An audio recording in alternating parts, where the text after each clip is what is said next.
పెద్ద షాపుల మధ్యలో ఒక చిన్న జీవితం పోరాడుతోంది. మనకు చిన్నగా కనిపించే జీవితం వాళ్లకు మొత్తం ప్రపంచం. రాత్రి చీకటిలో ఒక చిన్న వెలుగు కనిపించింది. దుకాణం కాదది, ఇంకా ఆగని ఒక జీవితం. చేతిలో చిన్న వస్తువులు, హృదయంలో పెద్ద కథలు. కొనేవాళ్లు లేరు, కాని ఎదురుచూసే కళ్ళు మాత్రం అలసిపోలేదు. పక్కనే పెద్ద షాపులు వెలుగుతున్నాయి, కాని ఇక్కడ నిశ్శబ్ద పోరాటం జరుగుతోంది.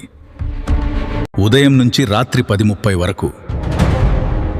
లాభం కోసం కాదు, బతుకు కోసం. ఎవరైనా వస్తారా అని కాదు, ఇంక నేనున్నానని కాలానికి చెప్పడానికి. ప్రతి చిన్న వెలుగు వెనుక ఒక పెద్ద కథ ఉంటుంది. మీకు నా వీడియో నచ్చితే దయచేసి లైక్, షేర్, కామెంట్ చేసి సబ్స్క్రైబ్ చేయండి.